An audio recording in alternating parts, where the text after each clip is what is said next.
اللہ اگر چاہے، اس لیے کہ سرکار غریب نواز کو بھی یہ چیلنج کیا گیا تھا۔ آپ کو ایک پجاری نے کہا تھا، وہ آگ جلائے بیٹھا تھا، غریب نواز نے کہا کہ ذرا اس میں ہاتھ ڈال دو، جس کی عبادت کرتے ہو یہ تو تمہارا خدا ہے۔ اس نے کہا اس میں ہاتھ کیسے ڈالیں گے، یہ تو جلائے گی۔ کہا جس کی عبادت کرتے ہو وہ خود تم کو جلائے گی۔ کتنے سالوں سے عبادت کر رہے ہو؟ کہا میرے باپ دادا سب اسی کی عبادت کرتے آئے، ہم اس آگ کو بجھنے نہیں دیتے۔ کہا پھر ہاتھ ڈالو۔ اس پجاری نے کہا کیسی بیوقوفی کی باتیں ہیں، آگ کا کام ہے جلانا، یہ منطق کے ساتھ ہمارے ساتھ کھیل نہ کرو، ہمیں گمراہ نہ کرو، کیا تم ڈال سکتے ہو؟ سرکار غریب نواز نے کہا میں تو اس کی عبادت نہیں کرتا، لیکن جس کی پیدا کی ہوئی اس کی عبادت کرتا ہوں، آگ کا مالک اللہ ہے۔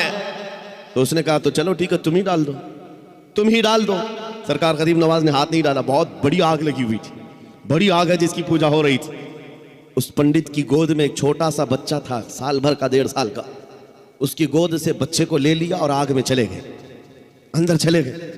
اب یہ چیخ پکار کرنے لگا کہ یہ درویش آیا، خود بھی جل گیا، میرے بچے کو بھی لے گیا، اور اتنا ہلہ کیا کہ اندر سے وہ نظر نہیں آ رہے تھے۔ لوگ جمع ہونے لگے، آس پاس کے سب جمع ہو گئے، اور سب کو یہ حیرت تھی کہ یہ جل کر راکھ ہو جائے، آگ کو بجھائیں گے تب یہ ملیں گے۔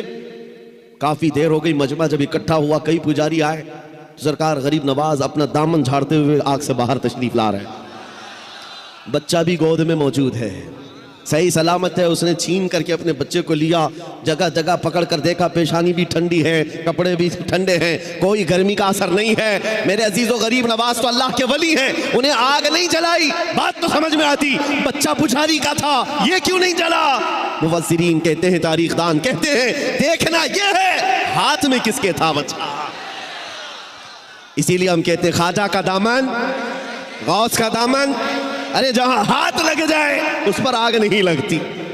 میں آپ سے یہ بات کر رہا ہوں، ہم سے بھی کہا گیا تھا یہ کیسی باتیں ہیں، بڑے بڑے دعوے ہیں۔ ہم نے یہی کہا ہمارا دعویٰ نہیں ہے، یہ رسول اللہ کی عزت کی بات ہے، یہ نبی پاک کی حرمت کی بات ہے۔